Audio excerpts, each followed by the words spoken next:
nossos corações. E nessa manhã confirma a tua vontade nas nossas vidas. Abra o nosso entendimento, que toda barreira, todo impedimento caiam por terra e que prevaleça somente a tua palavra. Em nome de Jesus, quem crê diz amém e tome o seu assento. Já pode recolher a oferta, por favor. Hoje a oferta não veio não, esqueci. Meus irmãos, nós estamos tendo com os jovens um discipulado intensivo com eles, né, com os que quiseram participar. E nesse discipulado nós vamos conversando individualmente com cada um, e aí vamos expondo. Eles vão falando das dificuldades que ele tem, né?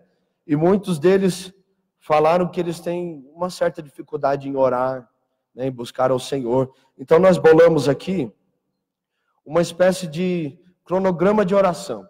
Ó. E aí, no caso aqui, começa com louvor, uma adoração, esperando em Deus, confessando os seus pecados, orando pelas nações, orando pelas pessoas da igreja, orando pelos amigos, pela família, orando por você, depois lendo a Bíblia, escrevendo o que aconteceu e agradecendo a Deus por tudo. Aí nós estipulamos aqui uns minutos, né, para eles, no seu devocional, terem um momento de qualidade na presença de Deus. Então, se você quer esse cronograma, eu tenho ele aqui, aí no final do culto você pode estar pegando ali. Eu posso deixar ali com a irmã Margarete? Quem é que está lá hoje? A Vandelice, né? É ela? Me ajuda aí que eu não estou enxergando direito não, é ela. Glória a Deus. Aí eu posso deixar ali com ela, depois você pode passar ali na secretaria, pegar, tá bom? E aí você pode estar nesses propósitos de orar ao Senhor, ler a palavra dele. Isso aí é uma bênção para as nossas vidas, amém? Tudo isso aí é para ajudar, incentivar a buscar o Senhor. E nós estamos seguindo aí, em nome de Jesus. Quem está feliz por estar na casa do Senhor? Você está feliz mesmo? Glória a Deus, Jesus está aqui. Louvamos a Deus pela vida de cada um de vocês, né? Por estarem aqui nessa manhã. Depois eu vou avisar de novo, né? Mas o nosso pastor hoje está em Goiatuba, foi visitar a família lá, tá bom? Nós vamos estar aqui nessa manhã pela misericórdia de Deus. Como diz o irmão, vocês vão ter que me aguentar, né? Aleluia. Então dá um glória a Deus aí para dar uma animada, né, irmãos? Aleluia. Aleluia. E eu tenho certeza que essa manhã será uma manhã muito proveitosa na presença do Senhor Jesus, onde nós vamos estar estudando sobre a palavra dele. Amém? Amém, gente? Qual é o tema da revista?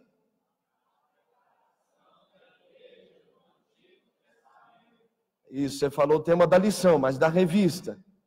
Aleluia. Vamos no 3. Edificarei a minha igreja. 1, 2, 3. Edificarei a minha igreja. O interessante, meus irmãos, que na revista passada nós estávamos falando sobre examinar as escrituras, o tema da revista. E aí nós estudamos sobre a palavra, como ler, como meditar, como entender, como você interpretar a Bíblia. E foi uma bênção, pelo menos para mim, eu sei que foi uma bênção. Para você, foi bênção? Foi bênção ou não foi? Glória a Deus. Diga para o seu irmão assim, vamos acordar, irmão? Aleluia. Então vamos acordar. Aleluia. Glória a Deus. Aleluia. Então, nós estudamos sobre examinar as Escrituras. E aí aprendemos como meditar nela e como entendê-la. E agora nós vamos nessa revista, e geralmente essa introdução ela é necessária para que nós possamos entender qual é o objetivo e por que nós estamos estudando isso e onde nós queremos chegar. Então, nós vamos estudar sobre esse tema, edificarei a minha igreja. Todos nós sabemos que uma igreja bem edificada é uma igreja que é edificada, construída, alicerçada, fundamentada sobre a palavra. Então nós aprendemos sobre a palavra. E agora nós vamos ver aqui, nessas lições, e as que virão ainda, sobre a palavra de Deus e a igreja. O que tem a ver? Será que a igreja é uma ideia dos homens ou realmente Deus tem um propósito na igreja? E nós vamos estar vendo essas questões. Se você pegar o seu sumário da sua revista, você vai ver ali que nós vamos estar estudando sobre a preparação da igreja no Antigo Testamento, a igreja no Novo Testamento, qual é a natureza da igreja, o que ela é, o que ela deve fazer. as figuras bíblicas da igreja, parte 1 e 2, a membresia da igreja. Quem são os membros? Palavras que descrevem os membros da igreja, e aí nós vamos ver quem são os membros e vamos ver como nós identificamos eles.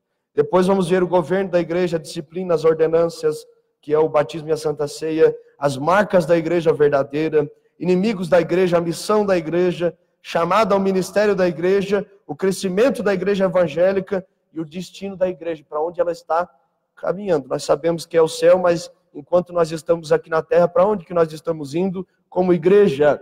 Então nós vamos estar vendo isso. Porque eu creio piamente, com certeza no meu coração, de que nós somos e seremos ainda mais uma igreja alicerçada na palavra de Deus, alicerçada na vontade de Deus, e nós viveremos, irmãos, nós viveremos tudo aquilo que o Senhor preparou para nós. Você deseja isso? Glória a Deus, eu também, eu sonho com isso e oro por isso. Então, só que para isso acontecer, nós temos que abrir o nosso coração, para entendermos que quem está falando aqui não é o Marcelo, não é o pastor, não é os irmãos, mas é a palavra de Deus, tá bom? E aí, porque é a palavra, nós damos crédito, nós observamos atentamente, e nós vamos prestar atenção, abrir o coração, porque vai ser uma bênção. Glória a Deus por isso. Interessante esse tema, bem sugestivo. Edificarei a minha... Quem estava falando?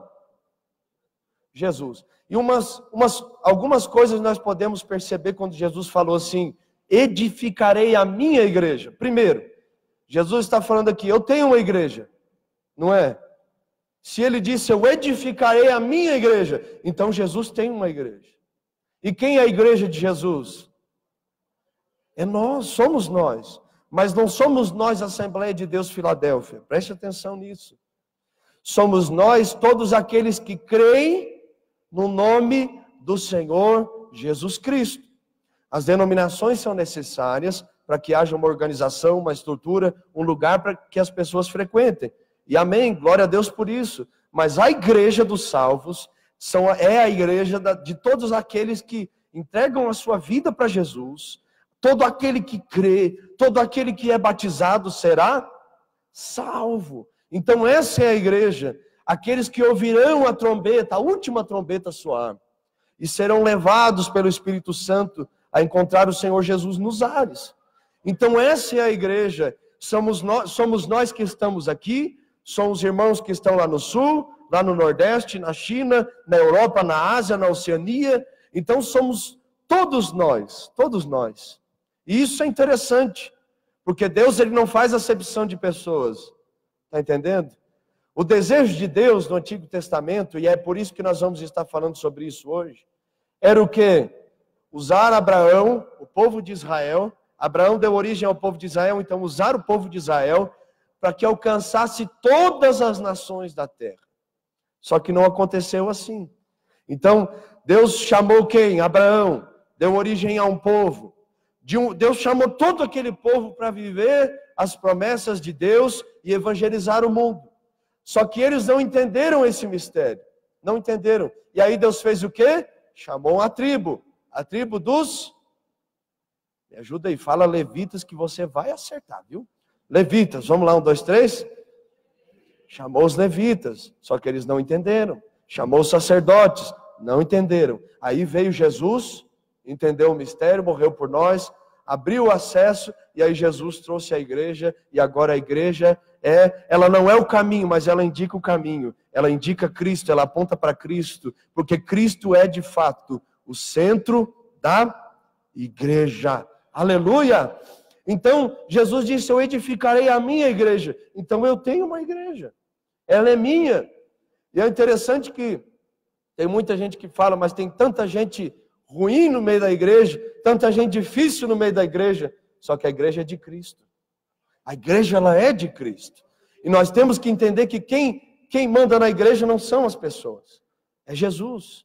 Mas e as pessoas que fazem coisas que não agradam a Deus? Eles vão prestar conta de cada ação, cada palavra, cada pensamento. Todos nós, o apóstolo Paulo disse, compareceremos ao tribunal de Cristo. Todos nós. E nós seremos julgados, não só pelas obras que nós fizemos, se elas são puras ou boas. Não, nós seremos julgados pelas intenções do nosso coração. Ou seja, por que você fez? Você fez porque Cristo tem uma igreja, você ama essa igreja, e você realmente, de fato, quer viver a igreja de Cristo e edificá-la para Cristo? Ou você fez para parecer, para achar que é melhor que os outros? Por que você fez? Então nós vamos dar conta disso. Está entendendo? Vocês estão comigo nessa manhã? Aleluia. Glória a Deus. Então edificarei a minha igreja. Eu tenho a minha igreja. Segunda verdade, eu sou aquele que constrói a igreja. Por isso que a igreja não acabou. Por mais que ela foi perseguida, ela cresceu. Por mais que lutaram contra ela, contra a palavra de Deus, eles não conseguiram apagá-la da história. Muito pelo contrário. Ela veio através dos séculos e hoje já faz 2019 anos e alguns quebradinhos, como diz os mais antigos, né? Que ela está aqui firme, alicerçada.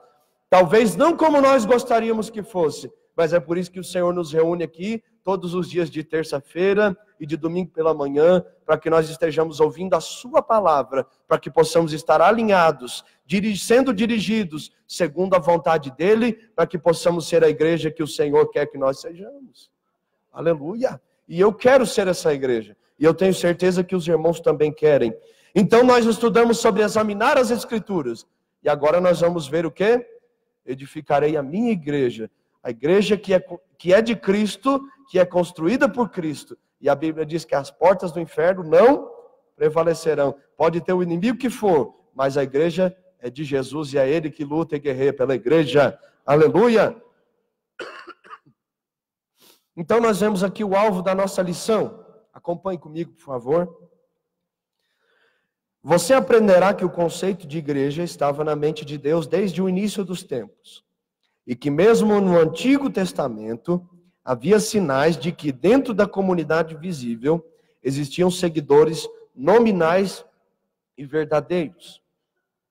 O aluno será capaz de, depois dessa lição, de ter conhecimento que o conceito de igreja estava na mente de Deus desde o início dos tempos e pode ser percebido no estudo do Antigo Testamento. Refletir se tem mantido separado das más influências do mundo, testemunhando de Cristo. Viver de modo que as pessoas percebam que você tem um relacionamento especial com Deus. Então nós vamos aprender nessa manhã sobre alguns tópicos, né? A necessidade de uma doutrina bíblica na igreja, a igreja gloriosa, a igreja com sua imagem deformada, a igreja verdadeira. Então essa é a primeira parte da nossa lição de hoje. E depois nós vamos entrar de uma forma mais direta sobre o chamado de Abraão. Como começou a igreja? Aí nós vamos lá na origem, né?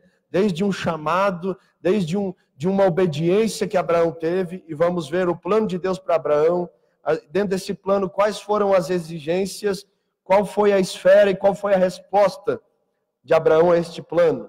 E depois nós vamos ver sobre o sinal da aliança, a distinção entre o membro nominal e verdadeiro, a redenção de Israel, e depois nós vamos, por último, estar vendo sobre o remanescente fiel. Amém? Vamos? Eu estou animado para essa lição de hoje, gente. Vocês estão animados para essa lição de hoje? Glória a Deus. Aleluia. Então vamos estudá-la em nome de Jesus. Então ali nós temos como primeiro subtítulo dentro desse tema, a preparação da igreja no Antigo Testamento. Nós percebemos que há uma necessidade de uma doutrina bíblica na igreja. E aí a nossa introdução, ela vai estar falando sobre o aumento de abertura que as igrejas evangélicas, especialmente no Brasil, e eu creio que no mundo também, tiveram esse aumento no crescimento. Cada lugar que você vai tem uma igreja, cada bairro que você anda aqui em Anápolis, você percebe que tem uma igreja. E você entende que tem muitas coisas que são muito boas, mas existem muitas coisas que são perigosas. Por exemplo, por que uma igreja foi aberta? Por que essa igreja foi estabelecida? Foi dentro de uma direção da vontade de Deus ou foi dentro de uma direção humana? Está entendendo? Por que é estabelecido esse tipo de doutrina na igreja? Porque é de acordo com a palavra de Deus ou é de acordo com a vontade humana? E aí, dentro de tantas aberturas e as pessoas procurando liberdade, foram se abrindo igrejas e igrejas. E foram se estabelecendo igrejas que não são igrejas. Igrejas que infelizmente são seitas. E nós não estamos aqui para julgá-los e condená-los. Não, nós estamos aqui para aprender o que é a igreja, para que nós sejamos testemunho e sejamos verdadeiros neste tempo. Está entendendo? E aí depois nós curamos, depois de curados, nós curamos os demais em nome de Jesus. Só que no meio de tudo isso, dessa revolução evangélica no nosso país, foram se abrindo igrejas e igrejas. E algumas delas deram origens a seitas e algumas heresias. Então nós devemos sempre ter um cuidado. Porque a igreja é de quem? De Deus, a igreja é de Jesus. E quem manda na igreja?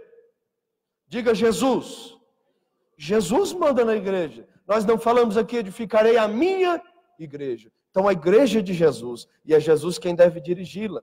Só que infelizmente nós percebemos pela nossa cultura e o nosso meio, né, não só religioso, mas né, muitas igrejas são abertas por meios econômicos, né, interesses financeiros, infelizmente. E se infiltram no meio delas doutrinas que não são bíblicas. E nós percebemos mais do que nunca, que há uma necessidade de uma doutrina bíblica na igreja. Nós percebemos mais do que nunca isso. Quando você olha para o contexto atual de igreja, você percebe que existem muitas pessoas que estão feridas, magoadas, entristecidas. E de fato elas não querem estar aqui na igreja, porque um dia estiveram, mas por algum motivo elas saíram. E aí o que acontece? Como nós já somos instruídos aqui, elas vão congregar em casa. Então essa onda de desigrejados, esse termo surge no Brasil, ele vem aumentando cada vez mais. Não é só aqui em Anápolis, não é só em São Paulo, não, é no Brasil inteiro. Porque é mais fácil eu servir a Deus na minha casa do que eu ter que vir à igreja e suportar algumas coisas que talvez eu não concorde. Está entendendo? A igreja é composta de quê? De pessoas, de indivíduos. É um corpo que é composto de membros, não de números, mas de pessoas. Então as pessoas são diferentes. E o conselho bíblico para nós é suportando uns aos outros em amor. Então nós somos chamados para sermos igreja. E não tem como nós nos isolarmos das pessoas. Nós temos que nos isolarmos do mundo e não das pessoas. Só que a onda agora é essa, de congregar em casa, de cultuar pela internet. Então, se vê inúmeros movimentos, cultos que são feitos pelo Instagram, que a pessoa dizima via, como é que faz, pela transferência bancária do celular, ela oferta pelo celular, ela cultua pelo celular, pelo computador. Só que nós entendemos que Jesus disse o quê? Que todo ser que vive louve ao... E aí o texto do Salmo 100 vai continuar dizendo: entrai pelas portas do Senhor com ações de graças. Então como é que você vai louvar o Senhor sempre e entrar na casa dele com ações de graças nos seus lábios, com gratidão no seu coração, se você não vem na igreja? Está entendendo o mistério? Então como é que você vai entrar na casa dele se você não quer vir? Então a ordem é: entre com louvor nos seus lábios, com gratidão no seu coração. Está entendendo? Então, a onda é essa. Mas nós, de fato, estamos entendendo em Cristo Jesus que nós fomos chamados para vivermos não uma doutrina humana, mas uma doutrina que é bíblica. Bíblica, em nome de Jesus. Uma coisa que nós precisamos entender é que existe uma igreja. E essa igreja, como nós já falamos, olhe para cá, essa igreja somos nós. E que igreja é essa? É a igreja dos evangélicos? Não é a igreja dos evangélicos.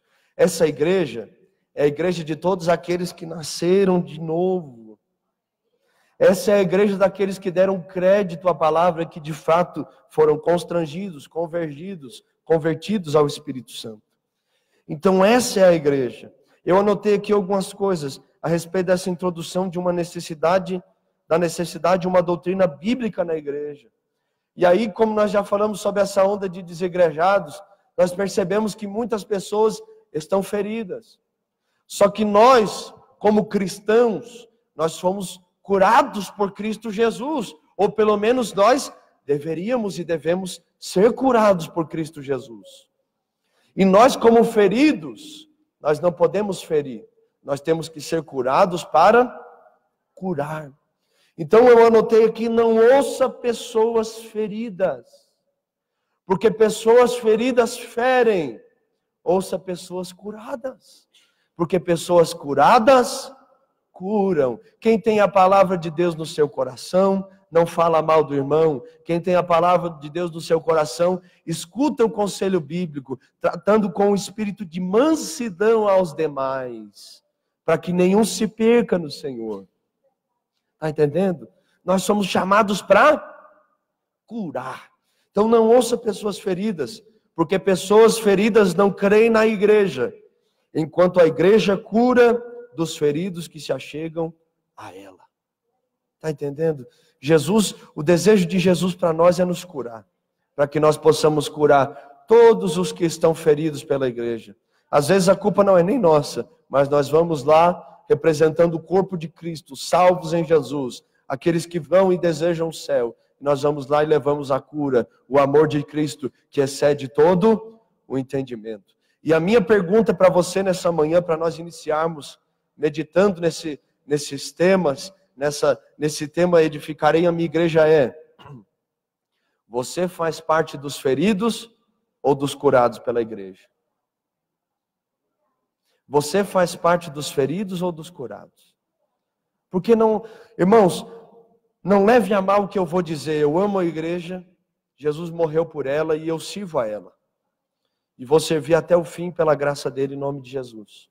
Mas muitas vezes nós ouvimos as palavras, louvamos ao Senhor, mas o nosso coração está ferido. E nós estamos aqui como numa manhã de escola bíblica dessa, só que nós não estamos bem com nós mesmos, com nossos irmãos e com a igreja. E Deus deseja nos curar, Deus deseja nos restaurar, Deus deseja nos levantar. E o meu conselho para você nessa manhã, abra o seu coração. Seja sincero no final, quando nós orarmos, diga: Jesus, me ajuda a ser essa igreja. Eu não quero ter mágoa no meu coração, eu não quero ter raiz de amargura na minha alma. Me ajuda a ser curado, porque eu quero curar. Me ajuda a eu ser lavado, Senhor, pela Tua palavra. Me ajuda a ser limpo por ela. Tem muita gente por aí falando muita coisa do seu coração. Mas o que faz a diferença é quando nós falamos aquilo que a palavra ensina e diz. Você faz parte dos feridos ou dos curados? Aleluia. Então, depois você responde, tá? Fica tranquilo. É interessante que, quando você olha para o cenário bíblico, e você olha lá para o começo da história, quando Deus criou Adão e Eva, nós não vamos entrar em muitos detalhes aqui, mas só para introduzirmos essa questão da igreja e Abraão. Quando eles caem, houve uma ruptura, uma separação. Houve algumas coisas que aconteceram com Adão e Eva. O que? Eles ficaram com vergonha, com medo. Eles foram condenados e eles foram separados de Deus.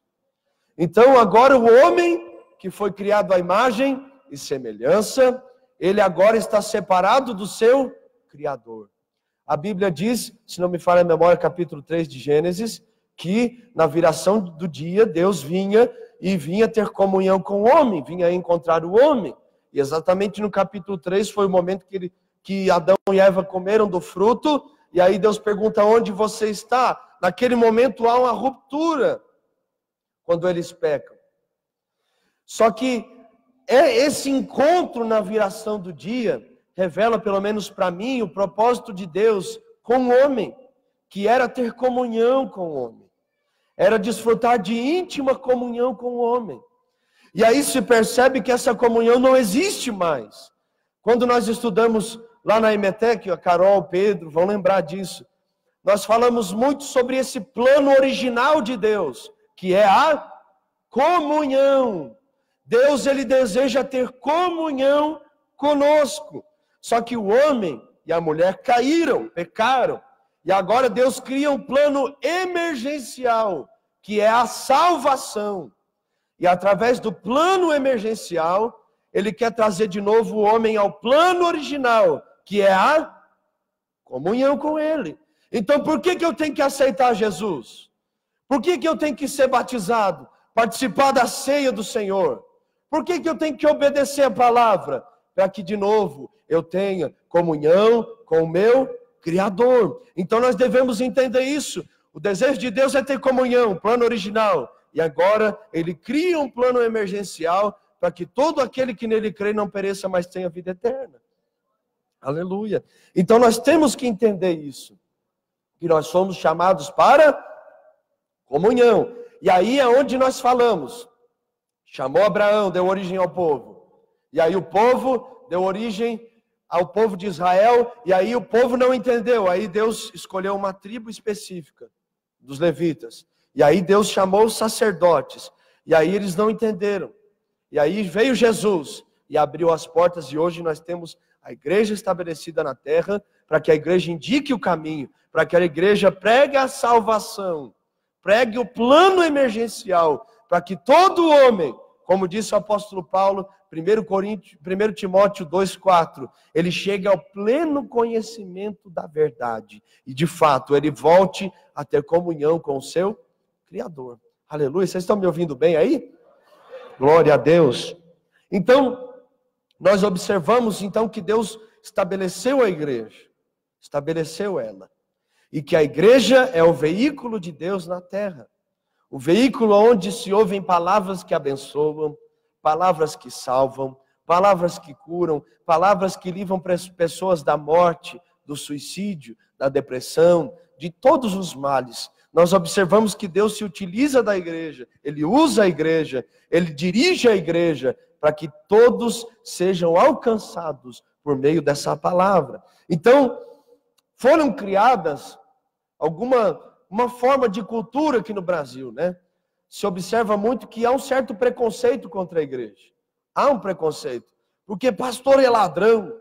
Porque a igreja só rouba. E a gente sabe que não é assim. A gente sabe que não funciona desse jeito. A gente sabe que se chegar ali na secretaria, você vai ver todos os relatórios, vai ter tudo acesso. Claro que no meio do trigo tem o joio. E nós temos que entender isso. Da mesma forma como existem igrejas que são erradas, existem as igrejas que são corretas. E nós não podemos condenar todo mundo e dizer que todo mundo está condenado, né? Tem jogador de futebol que tem um bom caráter? Tem. Tem uns que são mau caráteres? Tem. Então como é que a gente vai condenar todos eles? Ninguém condena. Tem político que é honesto? Tem, com certeza, em nome de Jesus, aleluia. Mas tem uns que são meio errados? A maioria, aleluia, misericórdia, Jesus levanta os honestos, glória a Deus. Amém, irmãos? Tem ou não tem? E é correto eu afirmar que todos os políticos são corruptos? Não, porque sempre tem aqueles que Deus levantou, que Deus colocou de fato, e eles são honestos. Infelizmente, o que mais aparece é o lado ruim da história.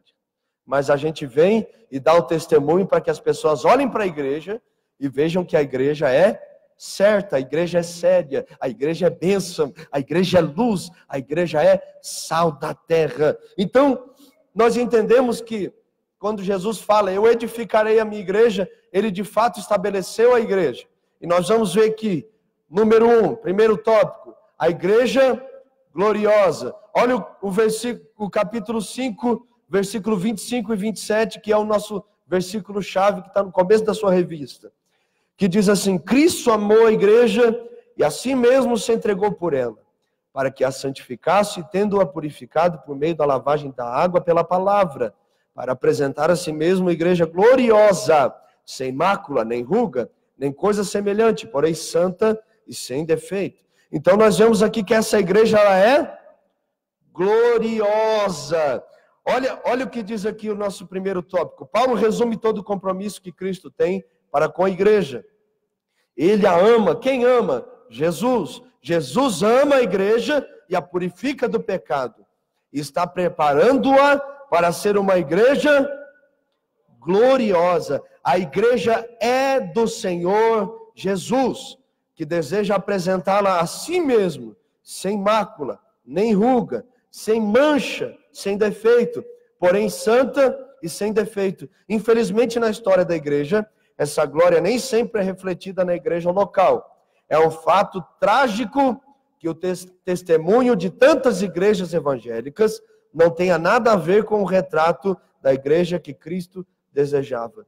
Semanalmente ouvimos na mídia sobre escândalos envolvendo igrejas evangélicas que afirmam ser igrejas neotestamentárias, ou seja, que seguem o Novo Testamento.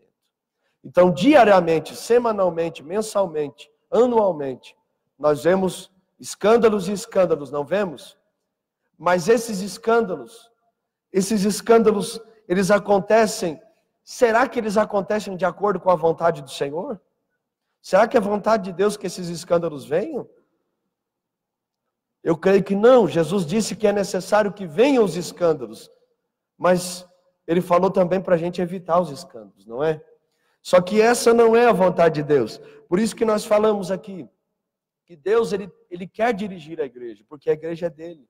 Só que infelizmente existem igrejas que são guiadas por pessoas. E aí quando são guiadas pelos homens, aí não funciona não. Aí não dá certo. Então, e eu vou continuando aqui porque nós vamos ter algumas perguntas aqui para meditarmos. Segundo, a igreja com sua imagem deformada. Então, primeiro nós lemos aqui sobre a igreja gloriosa.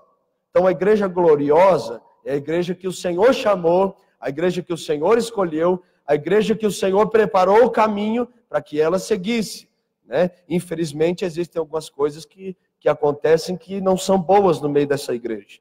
E aí, como o mundo vê essa igreja? Qual é a imagem que as pessoas têm dessa igreja? De mim, de você, de nós que nos reunimos aqui. Ray Stedman, no seu livro A Igreja, Corpo Vivo de Cristo, pela editora Mundo Cristão, sugerem que a palavra igreja traz à tona diferentes imagens. Ou seja, quando as pessoas ouvem sobre a palavra igreja, o que vem na mente delas? Acompanhe comigo aí. E eu vou fazer uma espécie de pergunta. Eu agreguei algumas coisas, acompanhe comigo. Se possível, anote, que eu creio que vai ser para um enriquecimento seu, né, em nome de Jesus, na palavra ainda do Senhor. Olha o que diz a letra A. A igreja é nada mais do que um snob clube religioso, ou ela ama a todos sem interesse ou acepção? A igreja é um grupo de ação política lutando contra os males da sociedade, ou ela é a cura da sociedade? A igreja é uma espécie de sala de espera para as pessoas que estão aguardando o próximo ônibus para o céu, ou realmente ela conduz ao caminho? A igreja não salva, mas os salvos estão sendo luz nela. A igreja é uma reunião de fanáticos religiosos gozando do seu transe de fim de semana, ou um encontro de adoradores que amam de fato a Jesus Cristo? A igreja é um lugar de barulho forte com bateria e som que vive prejudicando a paz da mesma vizinhança que deseja ganhar para Cristo, ou ela é sal e luz que sabe que foi chamada para ser diferente? Por isso, ela tem testemunho. O que é a igreja para nós? Porque as primeiras partes que nós lemos e está aí na revista, é aquilo que o mundo olha para nós e imagina. Você já percebeu que quando você foi pregar o evangelho para algumas pessoas, elas não abriram o coração e não aceitaram a palavra? Quem já passou por isso aqui? A maioria de nós, irmãos. Então nós vemos aqui que a igreja tem uma imagem distorcida lá fora. Distorcida por pessoas que estiveram na igreja, mas não eram a igreja. E a minha pergunta para você é, no que nós lemos aqui, você ama a todos sem interesse ou acepção? Você realmente tem sido cura no meio da sociedade? E como eu sou cura no meio da sociedade, irmão Marcelo? Quando você é cura na sua casa, quando você é cura no bairro onde você mora, quando você é cura no seu trabalho, quando você é cura no âmbito social, aonde você vive, nos lugares que você frequenta, você é cura, você é luz, você faz a diferença. Será que nós, como igreja, temos levado as pessoas ao caminho, a Jesus, e cumprido o nosso papel? Como nós cantamos aqui no hino de número 65, que tem como tema, quem irá? E o refrão falando sobre as palavras de Jesus, todo o poder o Pai me deu na terra como no céu, e depois anunciai o Evangelho.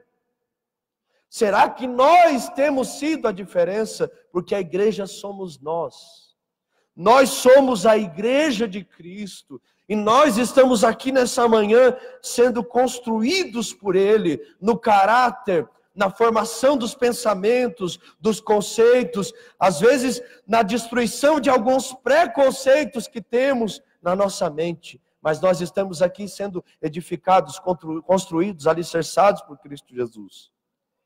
Quem somos nós? Será que nós nos reunimos na igreja de fato para adorar a Deus e amá-lo e demonstrar a Ele o nosso amor e demonstrar aos irmãos o nosso amor? Será que o mundo vê isso em nós, irmãos? Será que eles veem isso em nós? Qual é uma das maiores reclamações da igreja hoje?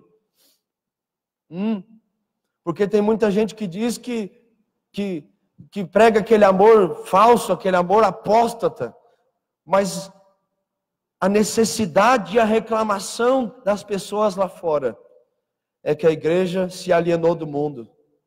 A igreja, ela se afastou. A igreja, ela só se preocupa com os seus problemas. Ela não é cura para as pessoas que estão lá fora. Ela não é o alimento para o faminto que está lá fora. Claro que tem muita coisa boa, mas ainda nós precisamos alcançar coisas em Deus. Nós precisamos ainda sermos edificados em Deus. Eu preciso, e eu oro, e sempre quando eu oro, eu digo, Jesus, me ajuda, Jesus. Me ajuda a ser a tua igreja. Eu quero ser diferente.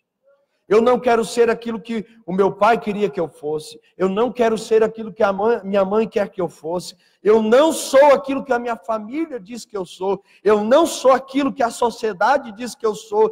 Eu sou aquilo que o Senhor diz que eu sou. E eu vou ser fiel à tua palavra até o fim. E eu oro e digo para Jesus, Jesus, que o abismo que me separa aquilo que eu falo e aquilo que eu vivo diminua cada dia mais. Porque às vezes nós pregamos aqui, e eu não sei se os irmãos que já pregaram e pregam, graças a Deus nós temos muitos irmãos abençoados aqui, e eu louvo a Deus por isso. Eu não sei se vocês já viveram isso. Ontem eu conversei com o irmão Maciel, nós tocamos nesse assunto. Que você, às vezes Deus te dá uma palavra, e você fica naquela aflição, e você desce do altar e Deus te leva a vivê-la. E você começa a passar aquilo que você pregou. Está entendendo? E aí você fala sobre consolação. E aí Deus te dá uma aflição, uma prova daquelas boas de você passar. Para que você entenda que a consolação vem dele mesmo.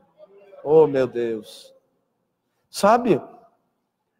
Será que nós como igreja temos sido a diferença? Será que você e eu como igreja somos sal e luz? Será que nós temos o testemunho de fato? Olha a pergunta aqui. Que imagem nossa igreja tem transmitido para o mundo lá fora? Tem justificado alguma das amargas acusações contra elas levantadas? E que acusações são essas? Acusações que nós só amamos a nós mesmos. E a verdade, eu falo isso com pesar e tristeza no meu coração. A verdade é que às vezes nós não amamos nem a nós mesmos. Porque nós não conseguimos conviver como igreja. Isso não mexe com você. Mexe no meu coração e dói o meu coração. Porque eu sei que Jesus morreu pela igreja. Eu sei que Jesus morreu para trazer um acesso a nós, para que nós pudéssemos ter salvação. E Ele estabeleceu a igreja. Mas a igreja foi chamada para ser pura. Para ter um compromisso com Cristo. E muitas vezes nós não vemos isso. Quando as pessoas olham para nós, o que elas veem? Quando elas olham para você no seu trabalho, você não dá nem bom dia para as pessoas no seu trabalho. Você não trata bem nem a sua família, meu irmão e minha irmã. E como as pessoas vão olhar para nós? e ver o testemunho de Cristo. É difícil. Eu venho do interior, e o costume da gente é cumprimentar todo mundo na rua. Quando eu estou molhando a graminha aqui na frente, eu estou orando por essa grama, para até o congresso ela ficar verde, em nome de Jesus. E você ora comigo, viu? Estou molhando até de noite essa grama, eu estou orando e dizendo, Jesus, pelo amor de Deus, Senhor. E aí quebrou uma palmeira ainda ali, eu digo, Jesus, tem misericórdia. Né? A gente molha e ainda quebra, né? Misericórdia. E eu estou ali molhando a grama e eu fico dando bom dia para todo mundo. É mania da gente, né? Carol foi lá na cidade onde eu nasci, ela sabe. E eu estou, bom dia, Deus te abençoe. Aí eu estou cantando e eu faço questão de cantar bem alto. E aí junta eu e a irmã Arlete ainda para cantar. Aleluia. Eu digo, irmã Arlete, puxa o hino aí que é hoje, aleluia, que nós vamos evangelizar. Irmã Margarete, escuta aí de vez em quando, né? Irmã Margarete, é mistério, é mistério. E aí eu chamo as pessoas para até tomar café aqui na igreja. Toma um cafezinho com nós ali. Eles que não sabem que se entrar aqui, nós... Jesus neles, aleluia. E aí eu estou dando bom dia para as pessoas. Aí, às vezes, você quer evangelizar alguém, você não precisa chegar chegando, entendeu? Converse com eles outra coisa. Às vezes as pessoas estão tão feridas com a igreja que elas não vão dar abertura no primeiro momento. Mas você conversando sobre outra coisa e mostrando que o seu interesse não é só... né, torná-lo cristão, mas você vai conquistando a confiança e depois você entra com a palavra, fica bem mais fácil. Eu vou falando, ó, essa grama vai ficar verde, né? Tô orando para Deus mandar uma chuva aqui, meu querido. Me ajude, me ajude. É, mas você sabe que você tem que molhar de noite, né? Eu digo, pois é, mas eu tô molhando, né? E aí vai, conversa vem, e daqui a pouco você ora, daqui a pouco você convida para o culto e vem.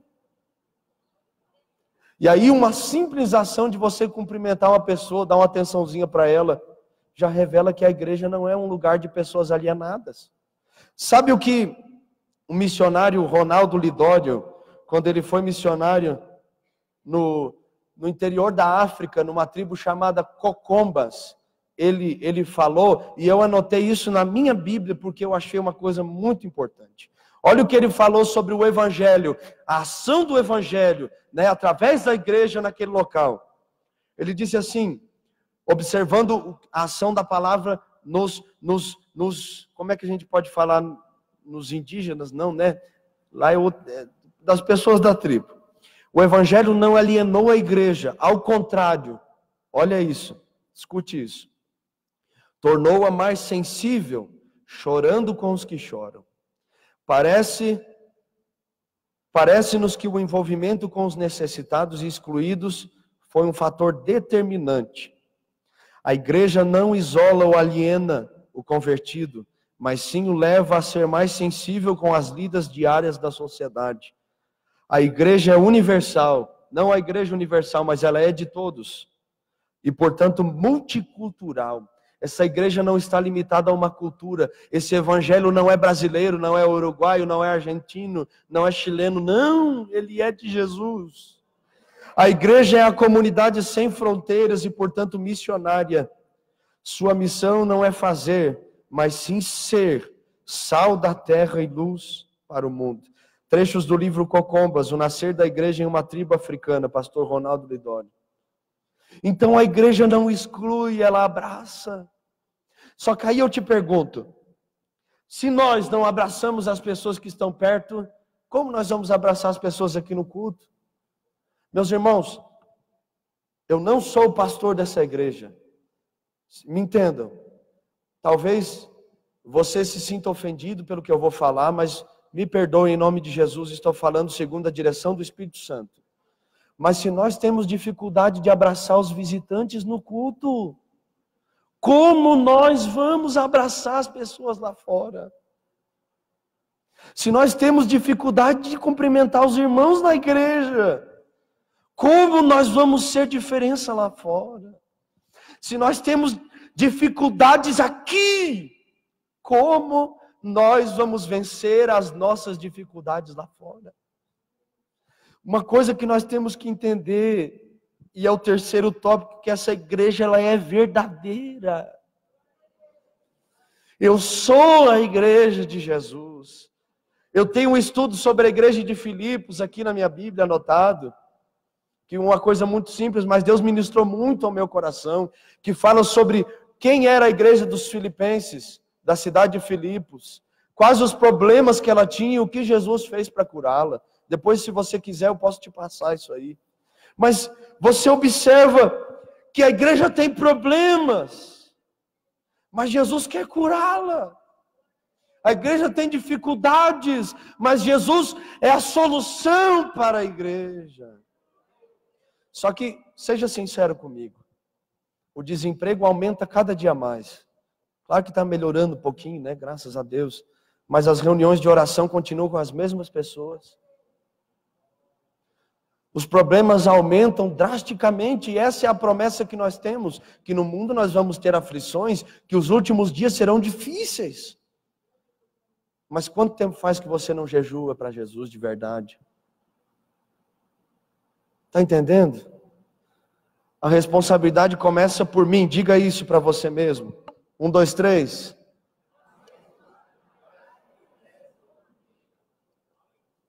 Eu sou a igreja. Se eu, Marcelo, tiver essa mentalidade, e eu oro para tê-la em nome de Jesus, porque sem Ele nós não somos nada e não podemos nada.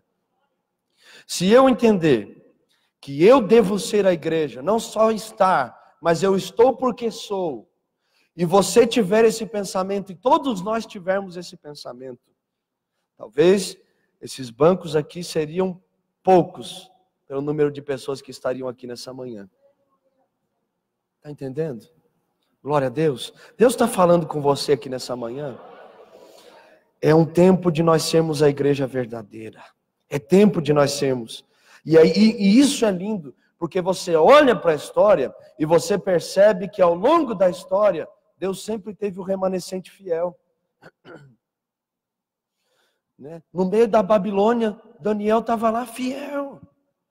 No meio daquela adoração, aquela estátua de Nabucodonosor, Sadraque, Mesaque e Abednego, Ananias, Misael e Azarias, eles não se dobraram. Eles foram para a fornalha e Deus livrou eles lá. E eles falaram assim: se o Senhor quiser nos livrar, amém. Mas se Ele não nos livrar, ainda assim não nos prostraremos. Meu irmão, você olha para a história e você percebe que Martim Lutero se posicionou e apregoou na porta da igreja da cidade de Wittenberg, no dia 31 de outubro de 1517, as 95 teses, provando que a fé não vem pelas obras, que a fé não vem por comprar indulgências, que a salvação é pela graça de Deus, e que deve-se viver a palavra, e que todos deveriam ter acesso a ela.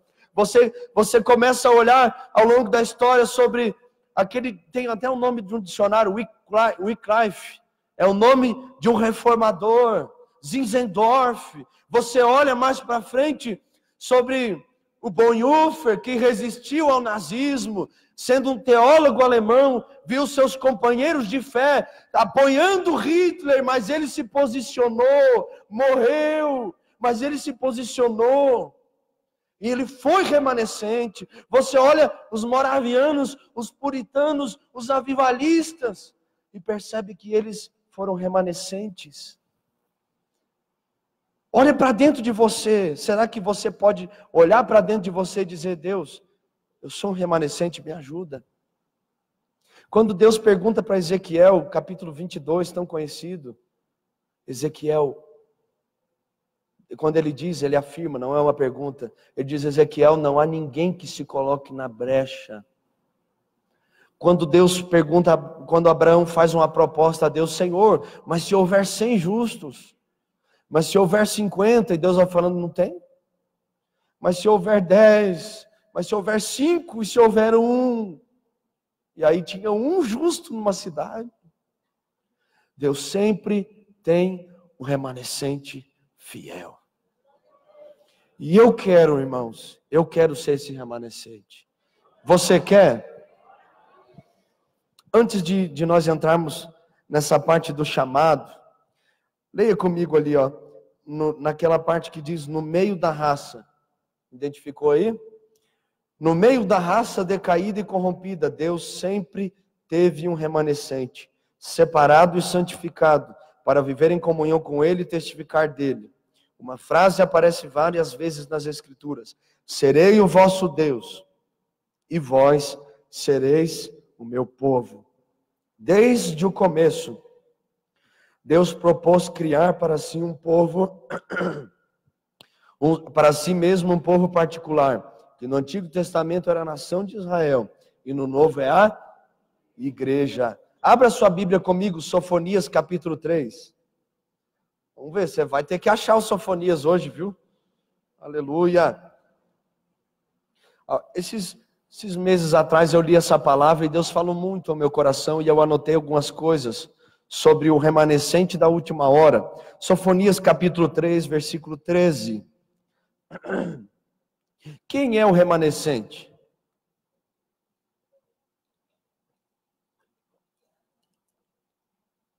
Sofonias, nos profetas menores, Antigo Testamento, antes de Ageu. Todos encontraram? Vamos fazer essa leitura juntos, então? 3,13. Olha o que o texto diz. O remanescente de Israel não cometerá iniquidade, nem proferirá mentira, e na sua boca não se achará língua enganosa, porque serão apacentados e deitar-se-ão, não haverá quem os espante. E aí eu perguntei para mim, por que são remanescentes? E olhe para o versículo 13, e eu anotei assim, porque eles não têm iniquidade. Porque ele vigia e cuida do que sai dos seus lábios. Não proferirá mentira, e na sua boca não se achará língua enganosa. Porque quem é remanescente sabe que a morte e a vida está no poder da língua, e aquele que a ama comerá do seu fruto. Por que ele é remanescente? Porque eles são apacentados pelo Senhor. Você está acompanhando o versículo 13 aí? E por último, olha o que diz: deitar-se-ão e não haverá quem os espante. Por que são remanescentes? Porque confiam no Senhor. Será que nós como igreja podemos dizer assim, nós somos uma igreja remanescente? Será que não tem iniquidade em nós? Será que nós temos vigiado os nossos lábios? Será que nós temos de fato sido apacentados pelo Senhor? E será que de fato nós temos confiado no Senhor? Se não, irmãos, eu te convido, vamos orar e buscar ao Senhor. Vamos clamar, vamos ter um compromisso mais firme com Cristo. Porque agora nós estamos mais perto da sua vinda do que antes. E nós precisamos revelar a este mundo que Jesus é o mesmo de ontem, hoje e será eternamente. Nós precisamos, eu preciso, oh Deus, que o Senhor nos ajude todos os dias. Nos ajude. Você, como parte da igreja de Cristo, tem se mantido separado de toda a má influência deste mundo, como Abraão? O que você tem feito em resposta ao chamado de ir para o mundo e testemunhar de Cristo? O que nós temos feito? Como nós temos reagido? Vamos caminhando porque o tempo voa. Primeiro, vamos falar sobre esse chamado de Abraão. Vocês estão acompanhando aí? O chamado de Abraão. Vocês estão entendendo? Estão gostando? Mais ou menos está dando para acompanhar aí, glória a Deus. Na história do Antigo Testamento, o povo peculiar de Deus começa com a escolha e a chamada de Abraão. Primeiro, o plano de Deus para Abraão.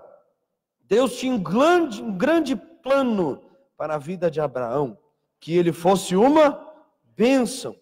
Através dele e de sua descendência, a graça de Deus para toda a humanidade, vista na criação e que foi destruída na queda do homem, seria restaurada e cumprida. Ou seja, Deus queria de novo ter, lembra do plano original? Ter comunhão com o homem. E quais são as exigências desse plano? Misericórdia. Eu sempre me enrolo com essa palavra, viu? Não é de hoje. Quais são as exigências do plano? Aleluia. Glória a Deus. Eu vou vencer, me ajude. Primeiro, Deus disse: sai da tua terra.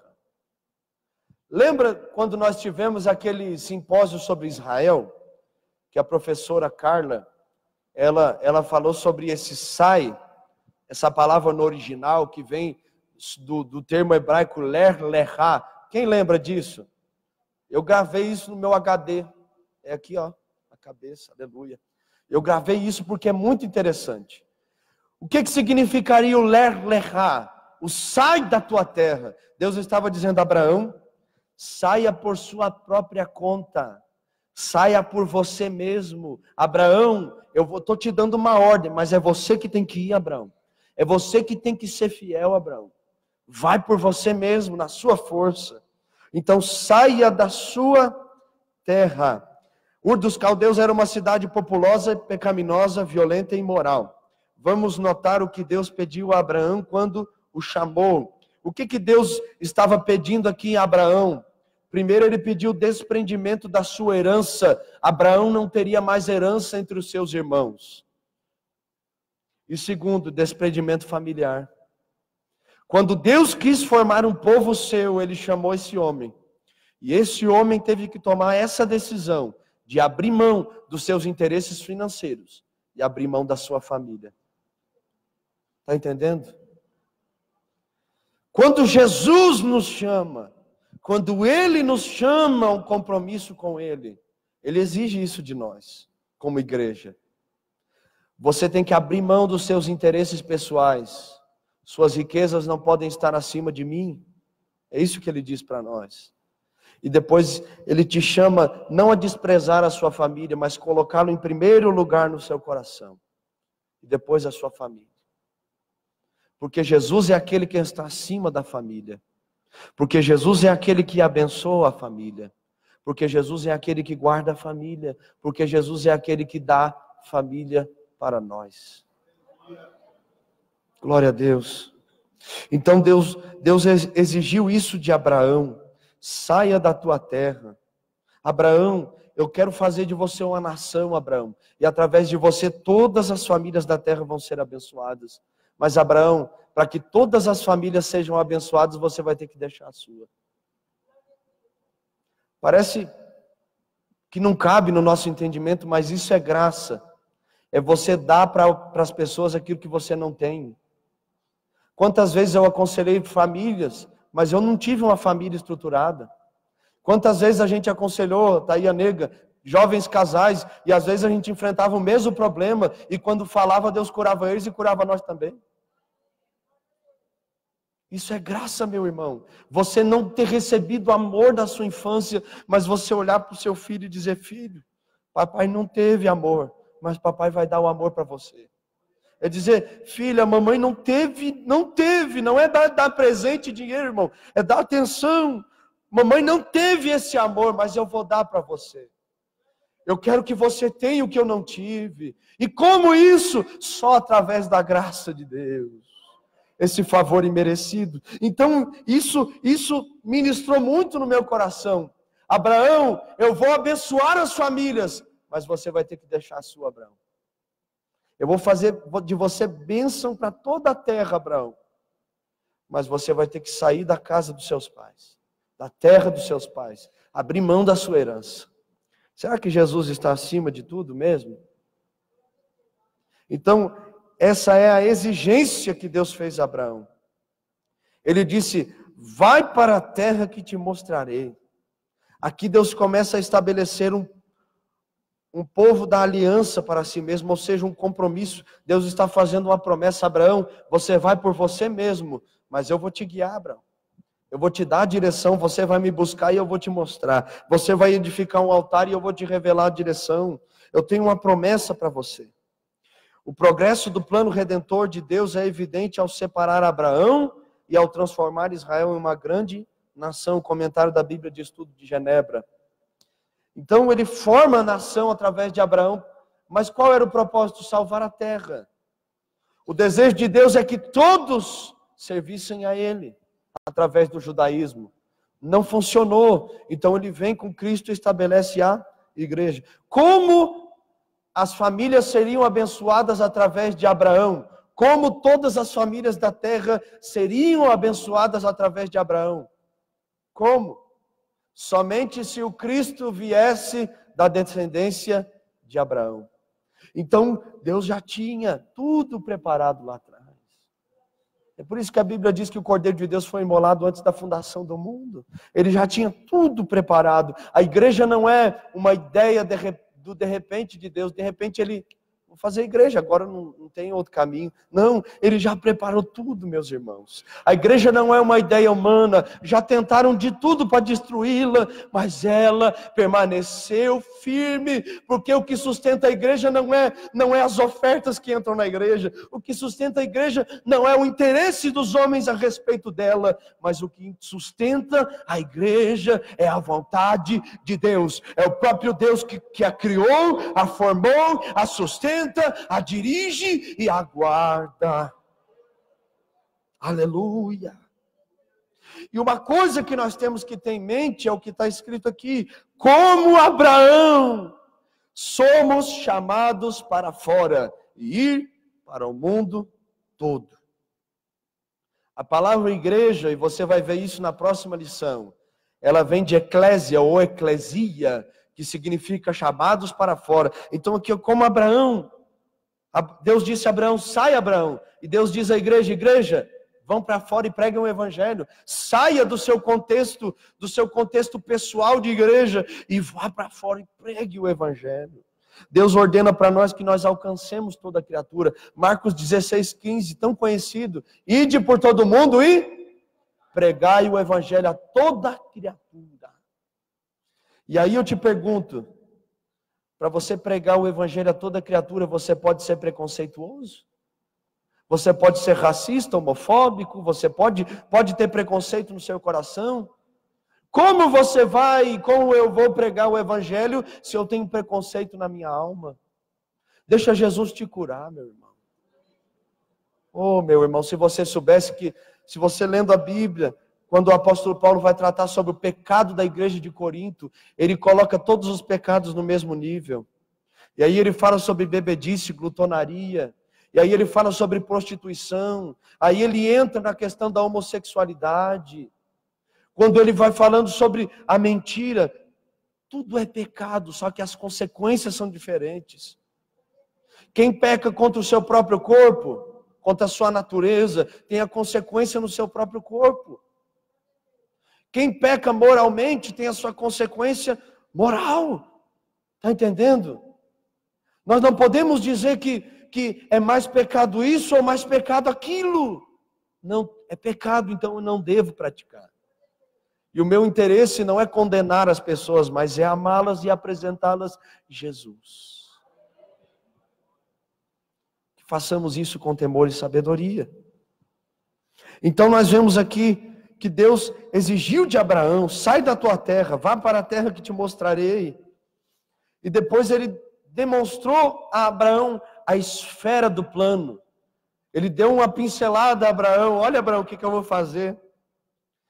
Todas as famílias da terra. Deus estava prometendo que o Messias haveria de nascer da família de Abraão, e através do povo de Deus ele queria abençoar a todos os povos. Aí você imagina Deus olhar para você e falar assim: meu filho, o Salvador do mundo vai vir da sua descendência. Oh, meu irmão, todas as famílias vão ser abençoadas através da sua vida. Ah, meu irmão. E quando Deus faz isso, é interessante.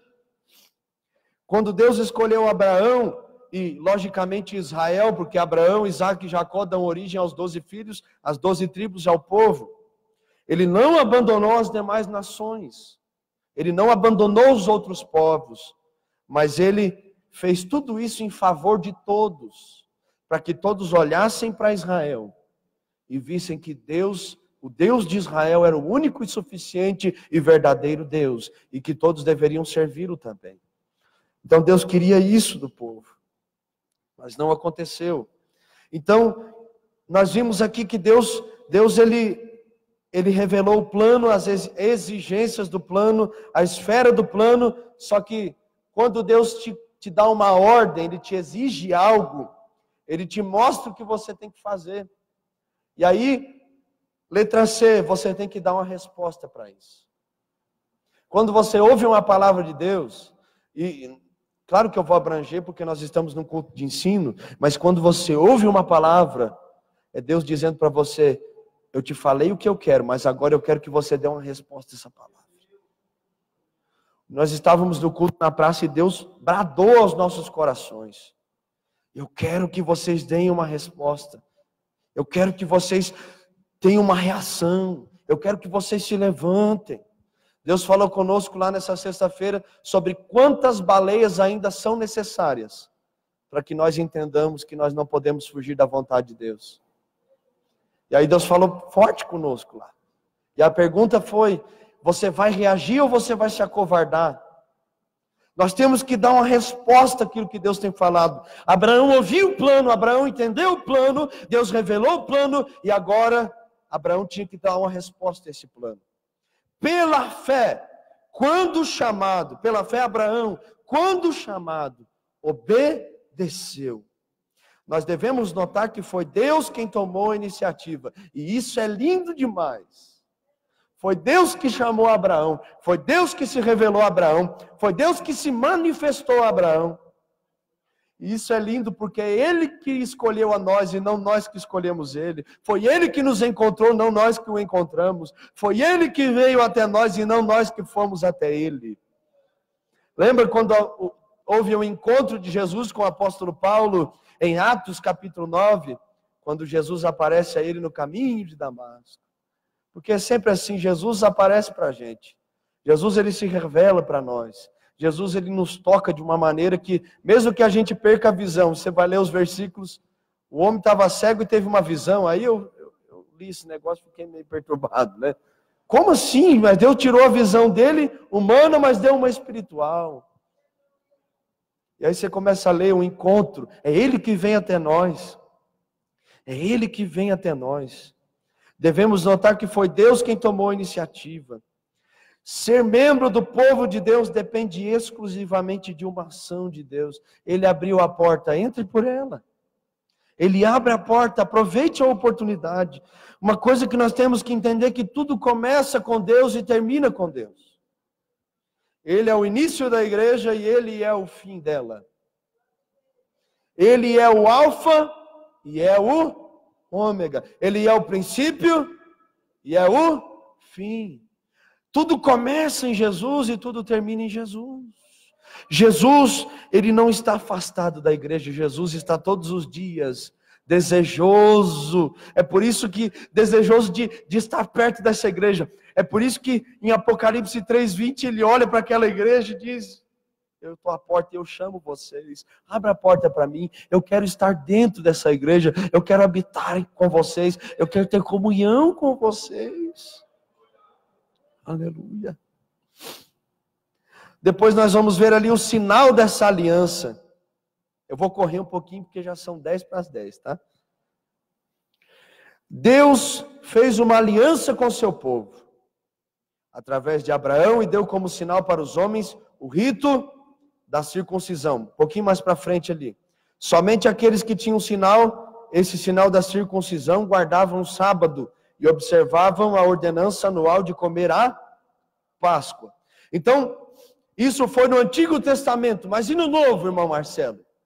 Qual é a ligação disso?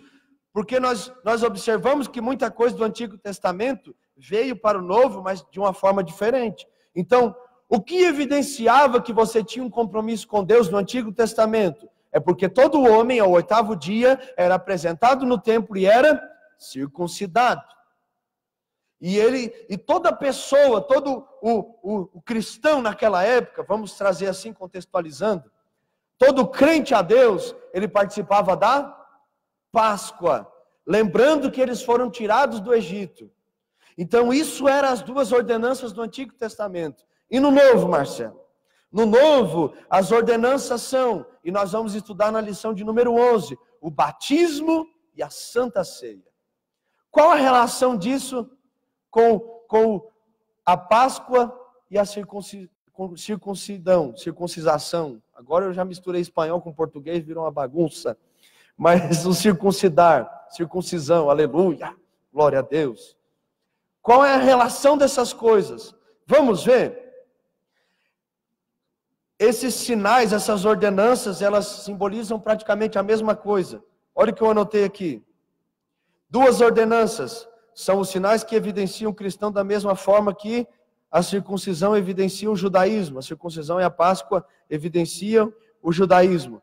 Olha o que Deus ministrou no meu coração a respeito disso. Os que tinham na Páscoa, o que é a Páscoa? Lembra do povo de Israel quando saiu do Egito? Quando o anjo da morte veio, na última praga da morte dos primogênitos, eles deveriam matar o cordeiro, colocar a marca do sangue nas portas, e eles deveriam se alimentar do quê? Do cordeiro. Então nós vemos aqui duas coisas. Primeiro, o sangue, e nós vemos aqui também o corpo. E isso te traz à memória alguma coisa? Lá no Novo Testamento, o que é a Santa Ceia? Você participando do sangue e do corpo.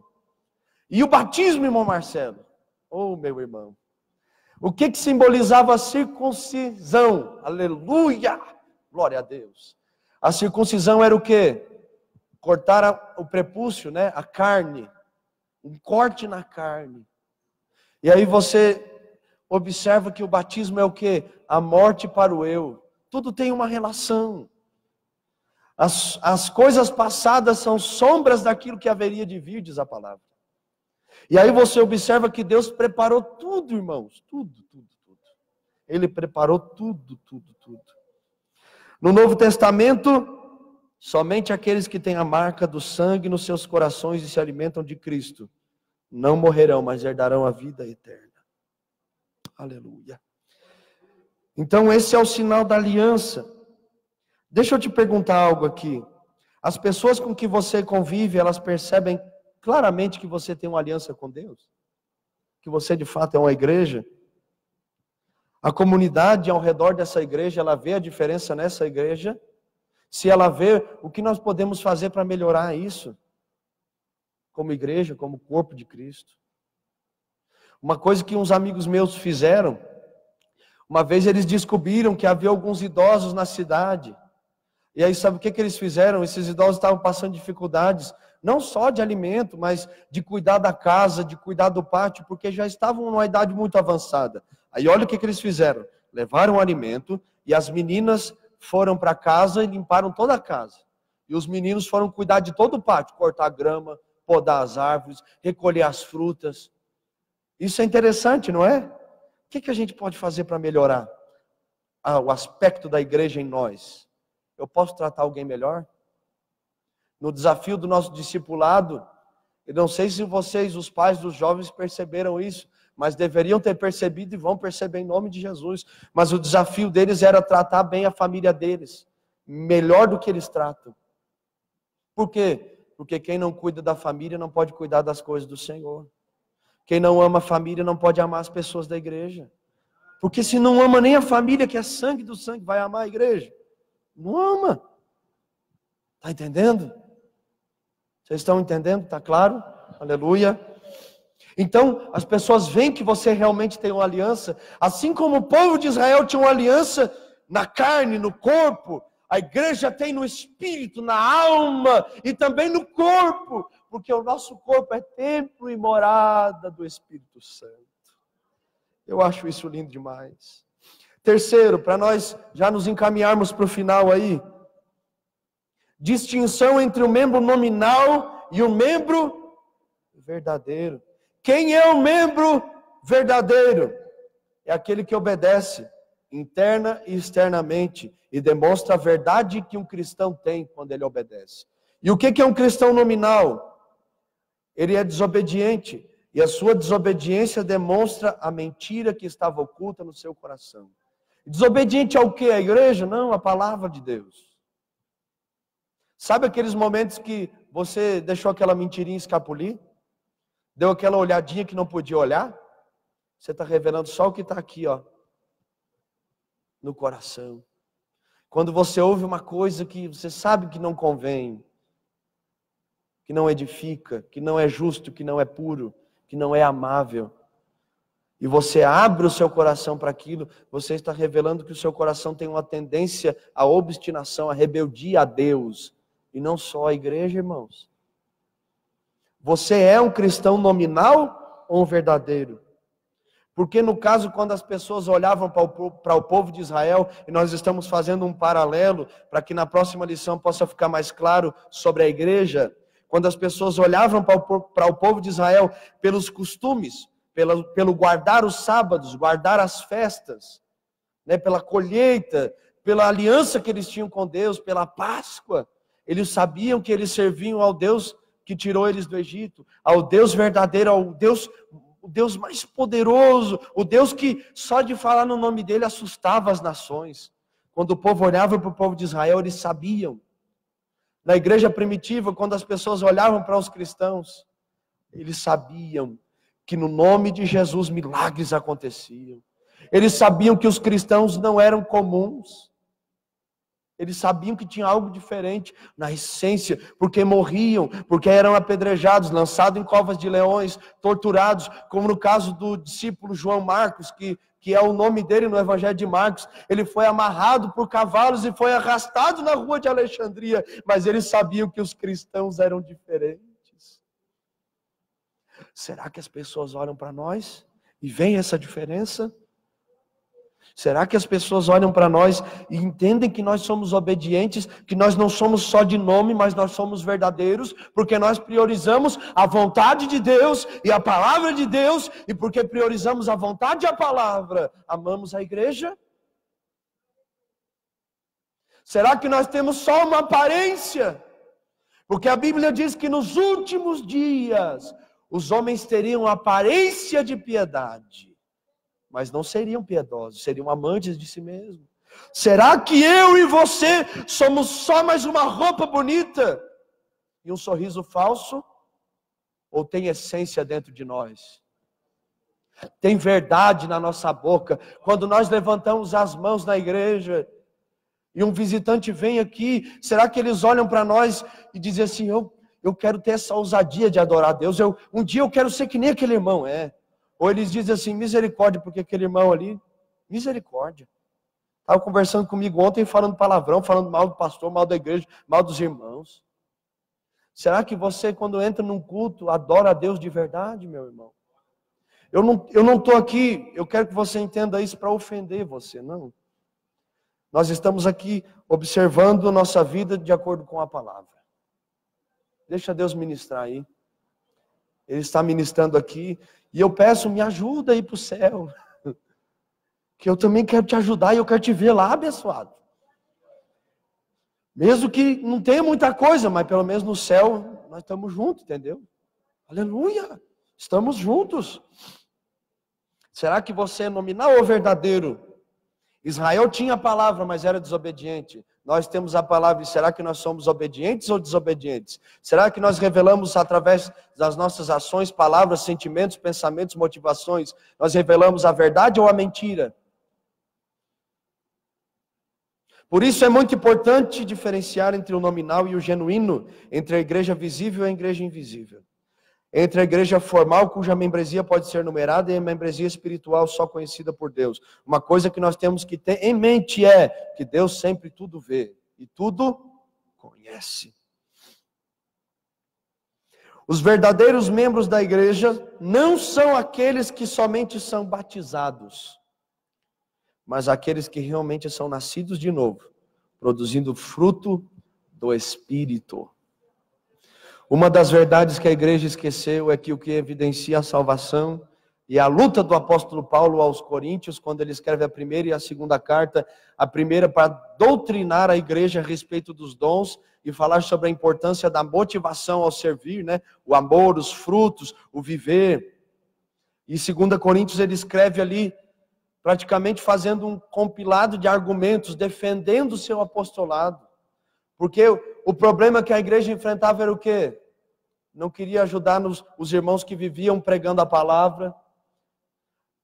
Havia dissensões, fofocas, intrigas, havia divisões no meio da igreja. E a tristeza que dá no meu coração é que eu leio a Bíblia e eu vejo que 2019, 2020 anos depois, acontecem as mesmas coisas.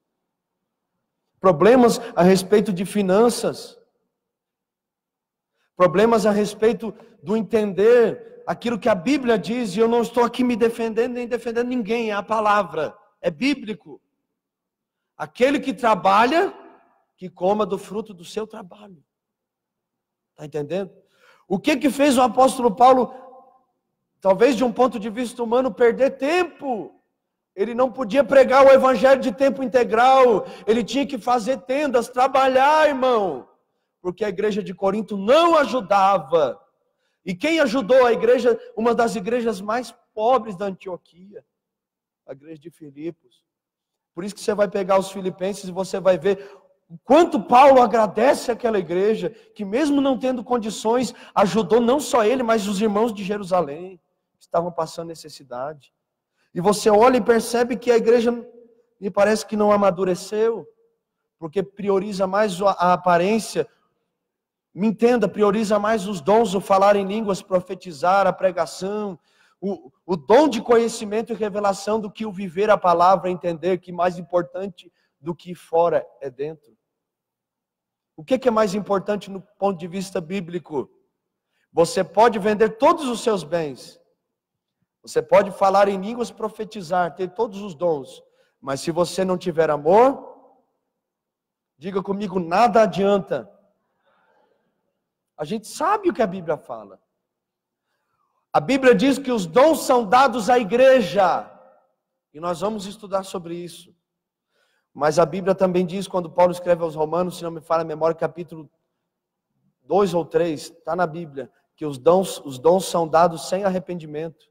Por quê? Porque são dados à igreja. É para o crescimento da igreja, o aperfeiçoamento da igreja, a bênção para a igreja e para os irmãos, para socorrer os irmãos, para abençoar os irmãos. Se nós temos o dom de cura, por que a gente só cura no culto? Se nós temos o dom de aconselhar, de socorrer, por que a gente só aconselha na igreja?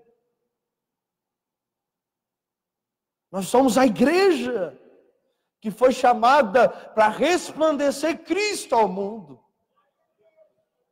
Eu creio que eu vou ver pessoas que vão entrar dentro dos hospitais e vão orar por pessoas que vão sair andando, que vão sair falando, que vão ser curadas. O dom não é nosso, o dom é de Deus. É Ele que dá os dons aos homens para a igreja. Meus irmãos, e o fruto do Espírito? O que é o fruto do Espírito? É amor, é alegria, é fé no sentido de fidelidade, crer. É temperança, domínio próprio, é bondade, benignidade, longanimidade, mansidão, paciência. Isso é o fruto do Espírito, um fruto dividido em 9 virtudes. É isso que evidencia que o Espírito Santo habita em nós. É isso que evidencia que nós somos a igreja de Cristo, irmãos. Não adianta, você tem tudo, mas não tem amor, então você só tem a aparência de ter tudo, mas o mais importante você não tem. Então o mundo tem que olhar para nós e tem que ver essa diferença. Será que as pessoas veem esse fruto em nós? Se não, por que não veem, irmãos? E se você sabe que não vê, por que você não reage? Dê uma resposta a essa lição. Reaja nessa manhã. Dia 25 de agosto, Deus falou com você, para você se levantar e tomar uma posição de viver a palavra.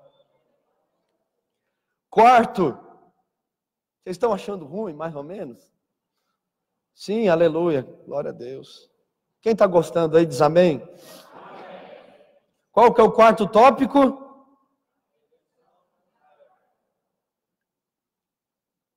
A redenção de Israel.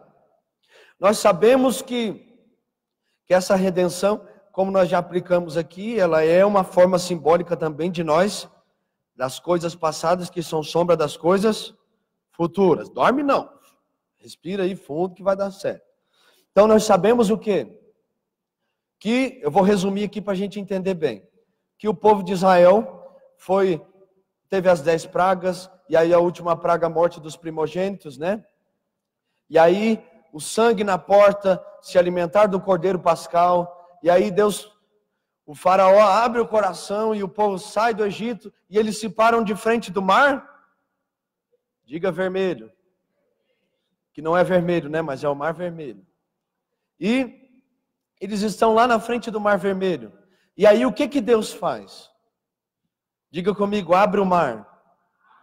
Ele abre o mar vermelho. E o povo tem um livre acesso. Preste atenção. O povo, a partir daquele momento, tem um livre acesso para que chegue à terra da promessa. Quando Jesus está na cruz, e ele dá aquele brado, mais conhecido na sua palavra original, tetelestai.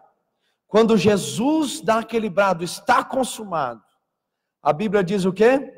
Que o véu do templo, ele se rasga e que agora todos têm o quê? Um livre acesso. Aonde? A chegar ao trono da graça, para chegar onde? No céu.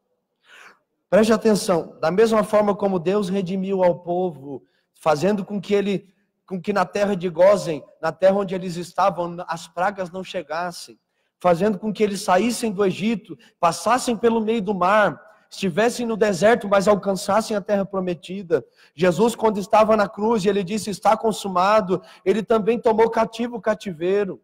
Ele tirou todo o poder do diabo, dos demônios, das maldições, das enfermidades, porque verdadeiramente ele tomou sobre si as nossas dores, e as nossas dores levou sobre si. E nós fomos livres, meu irmão. O véu do templo se rasgou de alto a baixo, da mesma maneira que o mar vermelho se abriu ao meio. E o povo do Mar Vermelho teve um acesso livre, e nós agora temos um livre acesso. Talvez não para chegar na Canaã, na terra da promessa, mas para chegar na nova Canaã, a Jerusalém de Deus. Então é isso que nós temos que entender, que Deus preparou tudo no Antigo Testamento, mas Ele se revelou de uma forma sobrenatural no Novo Testamento através da igreja. E nós vamos ver aqui rapidinho, porque ainda tem tempo, graças a Deus. Vamos para o tópico 5, remanescente fiel. Aleluia. Olhe para cá, por favor. Vamos guardar nossa mente aí e absorver tudo aquilo que o Senhor tem para nós. Então nós entendemos isso. O remanescente fiel, quando estudamos a história do povo de Deus, discernimos a emergência da ideia de um grupo daqueles que seriam fiéis no meio da apostasia, do esfriamento, que desejava obedecer a sua palavra, cuja membresia é visível somente a Deus. Só Deus conhece aqueles que de fato são verdadeiros na sua presença. No meio da comunidade de Israel, esse é o verdadeiro povo de Deus. Primeiro, Elias. Elias achava que estava sozinho, mas havia 7.000 que não eram visíveis aos homens, somente a Deus. Temos que reconhecer que nem nós, nem nossos líderes como Elias, podemos dizer quem e quantos são membros fiéis. Porque a igreja é visível somente a... Quem é a igreja? A igreja no sentido, quem é a igreja que vai ser salva? Os que creem. Lembra disso? A igreja dos crentes. Não a Assembleia de Deus, não a Madureira, não a de Anápolis, não, sei lá, alguma outra denominação, mas a igreja dos que creem em Cristo. Essa igreja.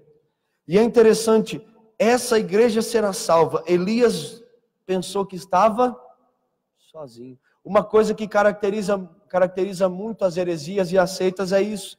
Eles creem que só eles vão ser salvos. Tome cuidado. Quem salva é Jesus, e nós não podemos limitar Jesus. Nós não podemos. Não podemos dizer que aquele será salvo e aquele não. Nós não podemos afirmar que a salvação é uma predestinação. Não, a predestinação existe para a igreja, porque a igreja está predestinada a um casamento, mas para o indivíduo, ele tem que reconhecer Cristo, aceitá-lo, arrepender-se dos seus pecados e crer para que seja salvo. Então só Deus sabe quem são os fiéis. Lembre-se de que chegará o dia da ceifa, onde o trigo e o joio serão separados. Uma coisa muito boa que eu li, acho que foi o ano passado, um livro. O livro se chama assim, anote para você baixar ele.